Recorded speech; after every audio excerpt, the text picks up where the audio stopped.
Bonjour à tous, bienvenue sur ma chaîne. Aujourd'hui je vous retrouve pour une nouvelle vidéo, je vous présente mes lectures du moment.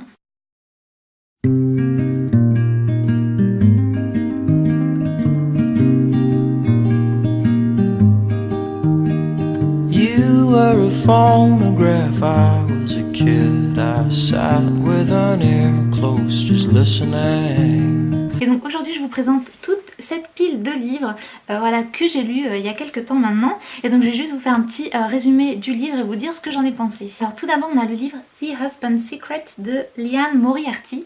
Et je vous avais parlé de ce livre dans ma vidéo TBR où je vous présentais en fait les livres que j'avais envie de lire, enfin qui étaient dans ma pile à lire en fait tout simplement.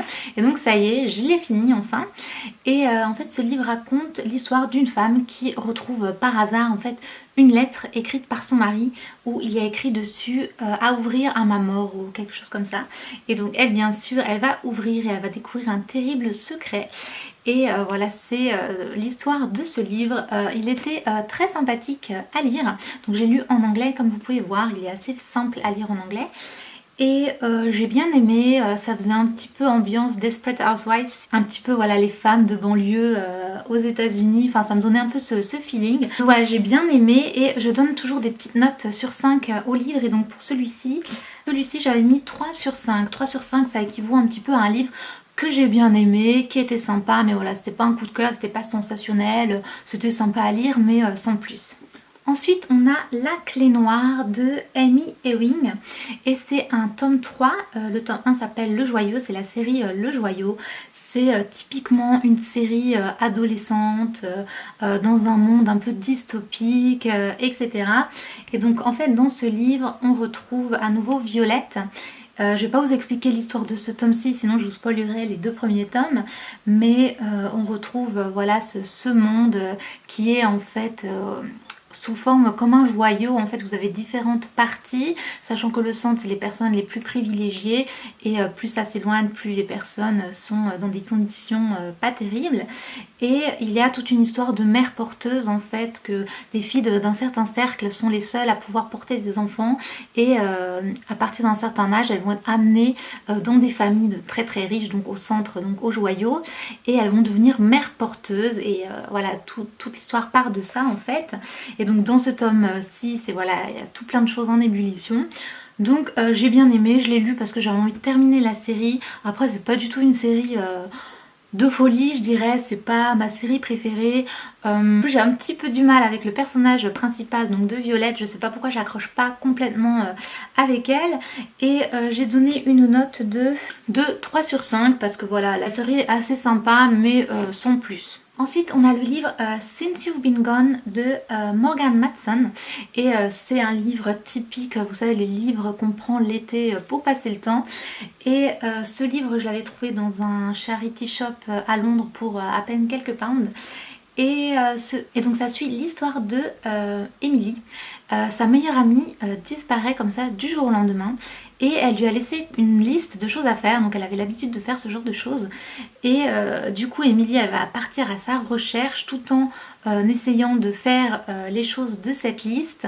Et il faut savoir qu'Emily c'est une personne assez timide, un petit peu renfermée, et cette liste ça va un petit peu l'aider à voilà, s'ouvrir aux autres, à être moins timide, à prendre les devants, etc.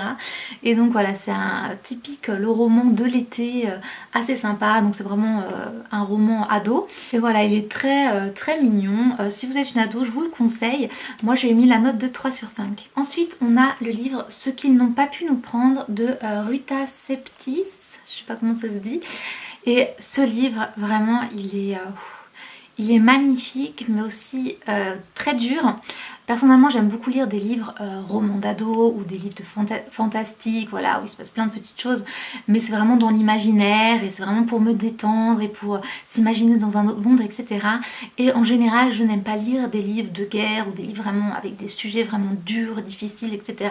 Voilà, déjà il y a tellement de choses dans le monde négatif, j'ai pas en plus envie de lire sur des sujets comme ça difficiles.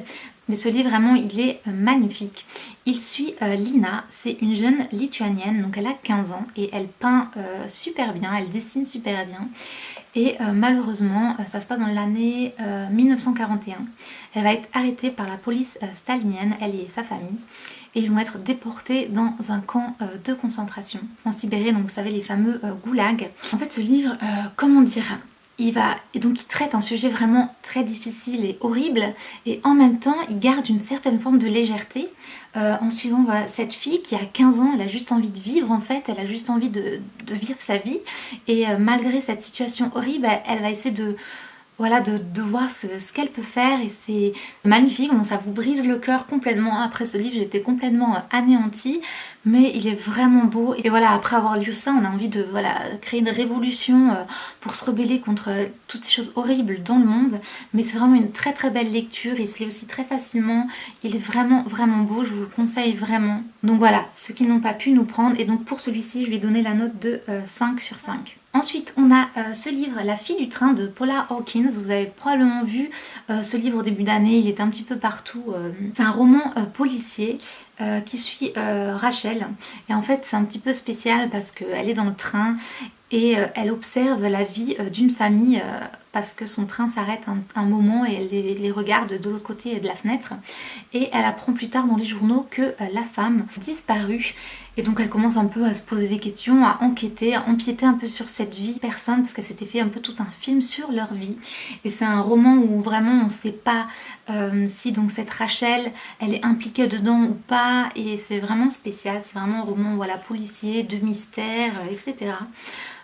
Il est bien écrit, vous avez vraiment du suspense et c'est très intéressant et on a envie de savoir la suite, je l'ai lu vraiment rapidement. Donc voilà, c'est vraiment un roman policier, si vous aimez ce genre de livre, vous allez probablement aimer parce qu'il est bien écrit, mais moi j'ai pas aimé ce côté sombre de l'histoire, et l'histoire en fait tout simplement comment... dans quelle voie elle part en fait, ça j'ai pas trop aimé.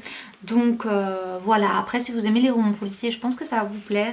J'ai mis la note de 3 sur 5. Ensuite, on a ce livre qui s'appelle Demain est un autre jour de Laurie Nelson Spillman, ou Spillman, je sais pas.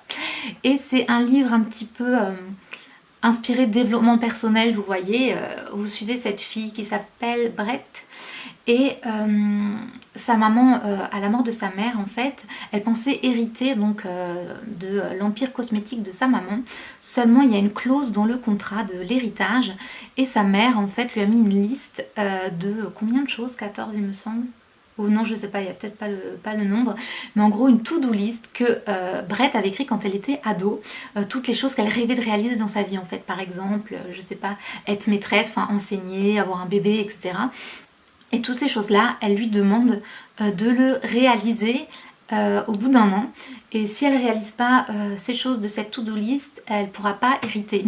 Donc voilà, c'est un peu particulier comme concept, mais du coup voilà, elle se retrouve face à cette situation. Et voilà, on suit toute son évolution, et donc forcément ça va amener plein de bouleversements dans sa vie, comme on peut se douter. Et voilà, c'est un roman léger, très facile à lire, qui souvent quand on se pose toujours des questions sur notre vie, on a envie d'avancer, on a envie de changement, etc. Et c'est le genre de livre un petit peu sur le développement personnel, de chercher le mieux dans notre vie, etc. Il est vraiment bien à lire, vraiment intéressant. À la fin de ce livre, je me sentais vraiment bien, et voilà, je vous le conseille, il est vraiment sympa. Et j'ai mis la note de 4,5 sur 5. Et enfin, mon tout dernier livre, je vous en ai déjà parlé dans d'autres vidéos, et ce livre c'est Christy Miller. Et là j'ai le volume 1, mais j'ai aussi lu le volume 2. Et donc on suit Christy Miller qui est au lycée, et on commence dans le tome 1 à la suivre pendant ses vacances d'été. Et voilà, comme tout ado, elle se pose plein de questions sur elle-même, pour sa vie, elle se cherche un petit peu. Et voilà, donc cet été-là où elle est chez sa tante, elle va se faire une nouvelle bande d'amis. Ces amis-là sont chrétiens et ils vont l'aider. Elle va se poser plein de questions, elle va sortir avec eux, etc. Elle va commencer à se poser plein de questions par rapport à sa vie. Et c'est super intéressant, et donc on la suit après à son retour chez elle, ensuite la suivre chez elle, elle va ensuite se convertir, aller à l'église, devenir chrétienne, et on suit en fait toute sa vie, qui ne suis plus du tout une ado. J'ai beaucoup aimé lire ce livre parce que c'est vrai que ça nous a fait un petit rappel de notre époque d'adolescente, et voilà, il a une très bonne morale, un très bon fond, et il est très simple à lire, donc c'est en anglais, en français parce qu'il n'est pas traduit.